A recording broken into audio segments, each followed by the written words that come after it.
ഇതിൽ ഈ ഒരു ക്ഷേത്രത്തിൽ പോകുമ്പോൾ നമുക്കൊരു എന്താ പറയുക, ഓൾറെഡി ഒരു ശിവൻ്റെ സാന്നിധ്യം അത്രമേൽ അനുഭവപ്പെടുന്ന ക്ഷേത്രം.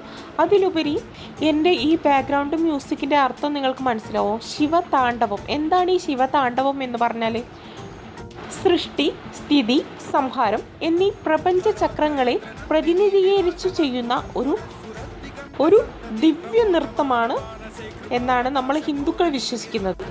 ഏറ്റവും പ്രശസ്തമായ ശിവസ്തോത്രങ്ങളിൽ ഒന്നാണ് നമ്മളെ എന്താ പറയുക ഈ ശിവതാണ്ഡവം. ഇത് രചിക്കപ്പെട്ടിരിക്കുന്നത്, അതായത് പുരാണ കഥകളിലെ നമ്മുടെ രാവണനാണ് എന്നാണ് വിശേഷിക്കപ്പെടുന്നത്. ഈ സ്തോത്രത്തിലെ ശിവന്റെ മഹത്വവും താണ്ഡവത്തിൻ്റെ അതിഗംഭീരമായ ശക്തിയും ഇതിൽ ഓരോരോ ഘട്ടങ്ങളിലും വർണ്ണിക്കുകയുണ്ട്. അപ്പോൾ എന്താ, നമുക്ക് ചുറ്റുമുള്ള ഓരോ കഥകൾക്ക് പിന്നിലും ഈ ഒരു ക്ഷേത്രത്തിന് അത്രമേൽ പ്രാധാന്യമുണ്ട്. എന്താണ് മാർക്കണ്ഡേയൻ്റെ ആ ഒരു അവശേഷിക്കുന്ന ആ കഥാഭാഗം ഇവിടെ നിന്നാണ് സ്റ്റാർട്ട് ചെയ്യുന്നത്, അതായത് നമ്മുടെ ഈ ഒരു ക്ഷേത്രത്തിൽ നിന്ന്.